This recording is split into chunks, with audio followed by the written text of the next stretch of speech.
अस्सलाम वालेकुम स्टूडेंट्स, उम्मीद करता हूँ आप लोग खैरियत से होंगे। और आज का जो हमारे पास टॉपिक है वो है images and backgrounds.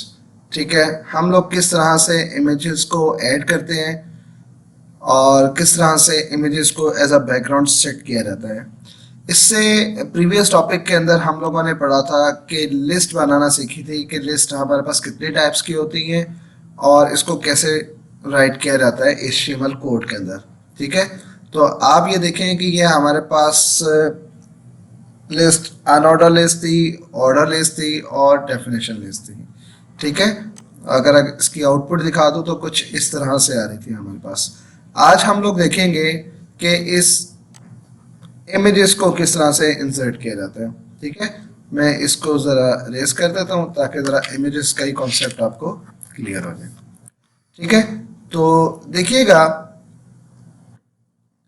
First of all अगर मैं इसकी रीडिंग करूँ, in a web page images are added with the image tag img tag in HTML. img tag is an empty tag. Keep in your mind, इस चीज़ को ज़रा underline कर लीजिएगा कि img टैग क्या है हमारे पास, एम्प्टी, या फिर इसका एक और नाम था कौन सा वाला, सिंगुलर टैग।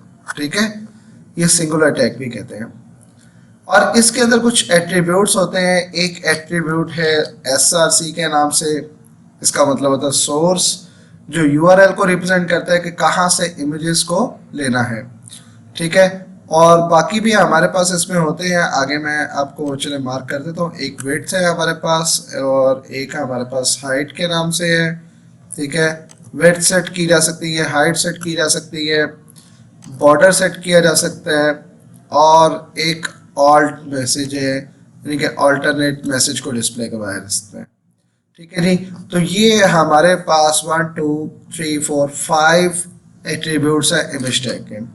ठीक है, इसको यूज़ कैसे करना है, सबसे पहले तो मैं आपको एक बात बताऊं कि जिस फोल्डर में आपने एक स्पेसिफिक फोल्डर बनाना है, उस फोल्डर के अंदर ही आपकी HTML की फाइल होनी चाहिए और उसी में इमेजेस को राइट करें। मेरे पास यहाँ पर 3 इमेजेस पड़ी हैं पहले से, जो मैंने रख ली हैं, बाबर के नाम से, कंप्यूटर के नाम से, शाहिद के नाम से। ठीक है, तो अब मैं इनमें से किसी को इंसर्ट करवाना चाहता हूँ।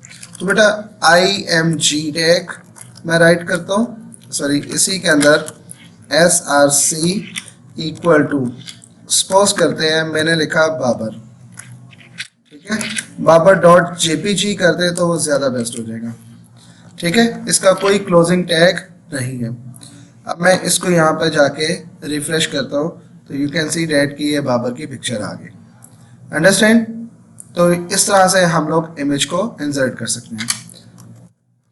अगर मैंने इसके वेट्स को सेट करना है 200 पिक्सल तक तो मैं उसको भी कर सकता हूँ। कंट्रोल एस किया, बल्कि इसको हम ऐसे कर लेते हैं और इस तरह से। ठीक है, यहाँ पे देखें, इसको मैंने जैसे ही रिफ्रेश किया तो इसका साइज चेंज हो गया। सिमिलरली हाइट इक्वल टू, इसको भी मैं 200 पिक्सल करता हूँ। ठीक है, सेव करता हूँ, यहाँ पे देखिएगा रिफ्रेश, ये हाइट उसकी चेंज हो गई। अगर मैं बॉर्डर लगाना चाहता हूँ, बॉर्डर इक्वल टू, सपोज करता हूँ मैं 5 का बॉर्डर लगा रहा हूँ। ठीक है, अब यहाँ पे देखें ये बॉर्डर लग गया उसके पास। अंडरस्टैंड? अब एक हमारे पास very very very important attributes है, उसका नाम है ऑल्ट एट्रीब्यूट। ऑल्ट के अंदर मैसेज लिखेंगे ऑल्टरनेट मैसेज।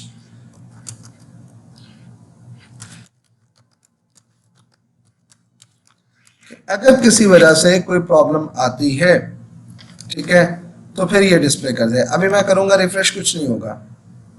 देखें, बाबर था तो मैंने इसका स्पेलिंग चेंज कर दिया। ठीक है, ये बार के नाम से हमारे पास है ही कुछ नहीं, तो फौरन अल्टरनेट मैसेज डिस्प्ले हो जाएगा, पिक्चर नॉट फाउंड। कौन सा मैसेज आएगा? Picture not found. ये कब आएगा? जब किसी भी वजह से पिक्चर डिस्प्ले नहीं होती तो ये अल्टरनेट मैसेज डिस्प्ले हो जाएगा उसकी जगह पर। ठीक है, और अगर मैं यहाँ पर बाबर ही कर देता हूँ और रिफ्रेश करता हूँ तो फिर हमारे पास पिक्चर आ जाएगी, अल्टरनेट मैसेज नहीं आएगा। ठीक है जी, अब यहाँ से देख लें, images can improve the design appearance of web page. ठीक है, img टैग यूज़ करते हैं, width height can apply respectively border apply, size और यहाँ से अल्टरनेट मैसेज है। ठीक है। अच्छा, ये आप सोचेंगे सर सेम फोल्डर में रखना क्यों ज़रूरी है? सेम फोल्डर में रखना इसलिए ज़रूरी है कि भाई हमें जस्ट पिक्चर का नेम राइट करना है, हमें मज़ीद चीज़ें राइट नहीं करनी। ठीक है। अभी जैसे मैं इन्हीं प्रॉपर्टीज़ को लेता हूँ और मुझे जस्ट यहाँ पर शाहिद राइट करता हूँ। ठीक है, ये देखें, इसके फौरन साथ हमारे पास ये आ गई। अगर इस तरह से नीचे करके डिस्प्ले करना चाहते हैं तो आपको पता है ना, इसके पहले BR, ये भी एम्प्टी टैग है और ये आप यूज़ कर देंगे तो ये नीचे वाली लाइन पर आ जाएगा। अंडरस्टैंड? तो इस तरीके से हमारे पास ये काम चल रहा था।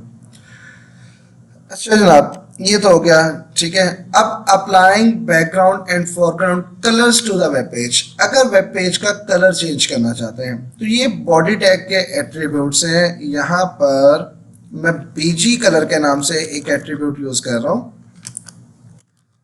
इक्वल टू, सपोज करते हैं मैं कलर दे रहा हूँ ग्रे। ठीक है, अब मैं इसको क्या करता हूँ, रिफ्रेश करता हूँ, आप देखें बैकग्राउंड कलर ग्रे हो गया। ठीक है, बैकग्राउंड कलर रेड रखना चाहेंगे, येलो रखना चाहेंगे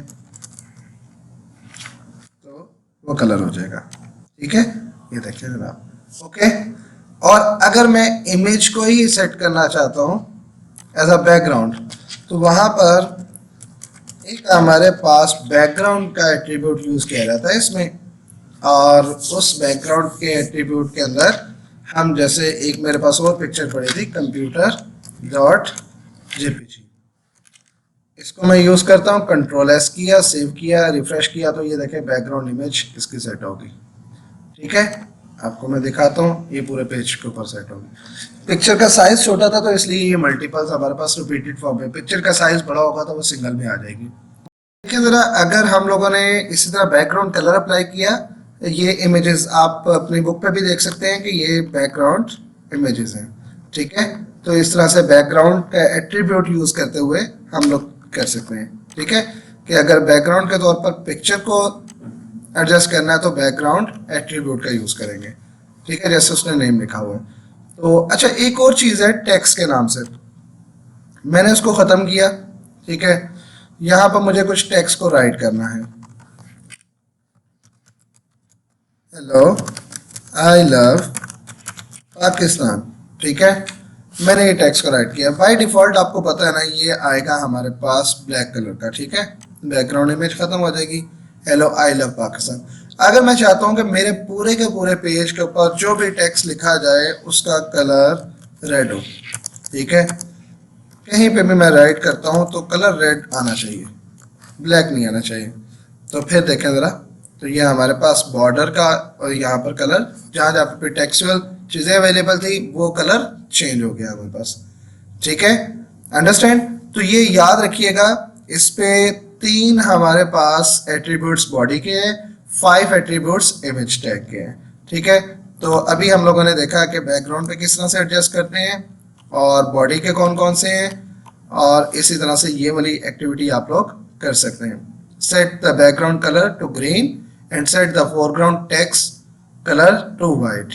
ठीक है, बैकग्राउंड कलर ग्रीन रख दें और फोरग्राउंड कलर मतलब टेक्स्ट का कलर वाइट रख दे रहे हैं। ठीक है, जैसा कि अगर मैं इसको वाइट कर दूं तो आप देख सकते हैं ये वाइट हो गया। ठीक है, और इसको मैं डिस्प्ले करवा देता हूँ। उम्मीद करता हूँ कि आप लोगों को ये लेक्चर समझ आ गया होगा। वाइट तो नज़र ही नहीं आ रहा। ठीक है, अगर इसको वो जिस तरह से वो कह रहा था कि इसको ग्रीन कर दिया जाए, ठीक है, ले जनाब ग्रीन कर दिया तो उसके ऊपर वाइट नज़र आ रहा है। अंडरस्टैंड? उम्मीद करता हूँ आप लोगों को ये लेक्चर समझ आ गया होगा। अच्छे से इसकी प्रैक्टिस कीजिएगा। नेक्स्ट लेक्चर के अंदर हम लोग देखते हैं कि इसको हाइपरलिंक किस तरह से क्रिएट करते हैं। ठीक है, अपना ख्याल रखिएगा।